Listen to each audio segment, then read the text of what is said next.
When Saudi Arabia first revealed the line, the world froze for a moment. A city without cars. A city without streets. A city stretching 170 kilometers through the desert like a blade of glass cutting the earth in two. To some, it looked like science fiction finally escaping the pages of novels and stepping into reality. To others, it felt impossible, arrogant, even absurd. Governments debated it, engineers argued over it, architects were stunned by it, and social media exploded with both awe and ridicule. The line was not just announced as a city, it was declared as a challenge to everything humanity believed about urban life. And yet, only a few years later, whispers began to spread.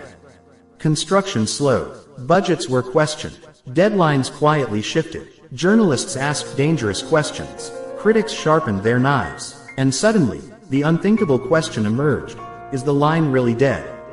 To understand whether the line is failing, paused, or simply misunderstood, we must first understand what it was truly meant to be.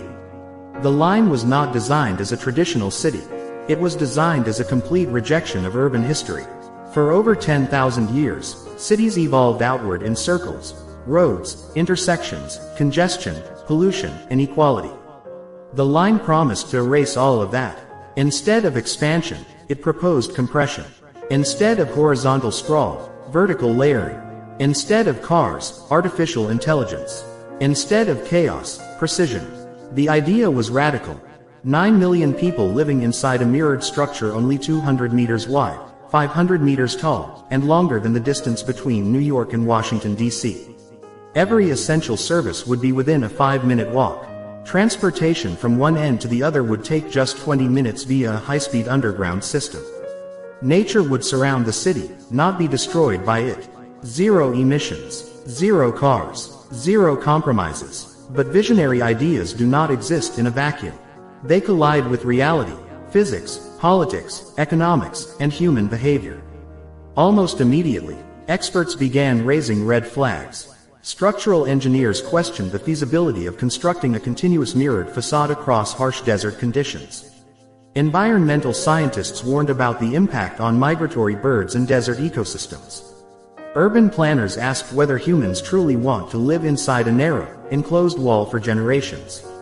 Economists quietly calculated costs that spiraled into the hundreds of billions. And yet, Saudi Arabia pushed forward, driven by Vision 2030, a national transformation plan designed to free the country from oil dependency and reposition it as a global innovation hub. Construction did begin. Contrary to online claims, the line was not imaginary. Satellite images confirmed massive earthworks cutting through the desert. Thousands of workers were mobilized. Tunnels were drilled. Foundations were poured. But behind the scenes, reality began to bite. Reports surfaced that the original plan to house 9 million residents was quietly revised. Internal documents suggested the first phase might support only a fraction of that number.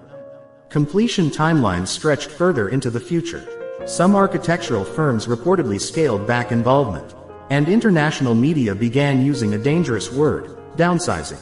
This is where the narrative split in two. One side declared the line a failure, an overambitious fantasy collapsing under its own weight.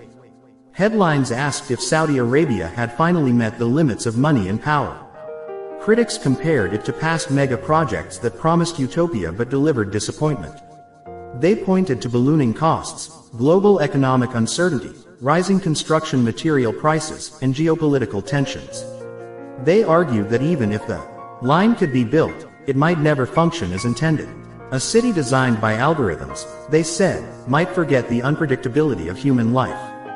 But the other side told a very different story. According to Saudi officials and NEOM representatives, the line was never dead. It was evolving, adjusting, optimizing. Large-scale projects of this magnitude, they argued, always change shape in their early stages. The first skyscrapers were called impossible. The first space missions were called reckless. Even the internet was dismissed as a novelty. The line, they claimed, was simply undergoing the painful but necessary transition from concept to reality. Reducing initial population targets was not failure, it was strategy. Building in phases was not retreat, it was intelligence. Yet the truth lies somewhere between collapse and conspiracy. The line is neither fully alive nor fully dead. It exists in a fragile state where ambition battles feasibility every single day. The real challenge is not engineering, it is human. Can people thrive in a city where sunlight is filtered through mirrored walls? Can mental health survive in a perfectly optimized environment? Can social diversity exist in a hyper-controlled system? History shows that cities succeed not because they are perfect, but because they are imperfect in the right ways. Chaos breeds culture. Inefficiency breeds creativity. And this is the paradox at the heart of the line. Another uncomfortable reality is cost. Estimates for the line range from $500 billion to over $1 trillion. Even for Saudi Arabia, that is a staggering investment. With fluctuating oil prices and increasing global competition for capital, every dollar spent on the line must justify itself. Critics argue that smaller, more flexible urban developments would deliver better returns.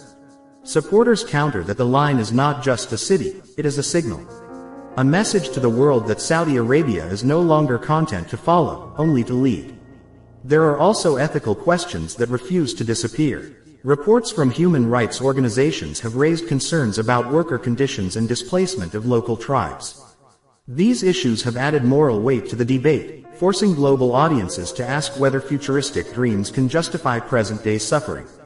A city built for the future cannot ignore the people of today. If the line fails here, no amount of innovation will save its reputation. So, is the line really dead? The honest answer is more complex, and more unsettling. The line is not dead, but it is not what it was promised to be. At least not yet. It has been slowed, reshaped, questioned, and challenged in ways its creators may not have anticipated. But it has not been abandoned. The foundations are real. The investment is real. The ambition is very real. What remains uncertain is whether the final result will resemble the breathtaking vision unveiled in glossy videos, or something far more modest, more human, and more flawed. History will decide the fate of the line, just as it decided the fate of countless grand experiments before it. Some will fail completely, some will partially succeed, and some will quietly change the world without ever fully meeting their original promises. The line may never house 9 million people. It may never stretch the full 170 kilometers. But even if only fragments are completed, it could still redefine how cities think about space, sustainability, and technology. Perhaps the real question is not whether the line is dead, but whether we expected too much from it too soon. Revolutionary ideas rarely arrive fully formed. They stumble, bleed, and evolve. And sometimes, what looks like failure from a distance is simply transformation up close. In the end, the line stands as a mirror, not just of glass, but of humanity itself.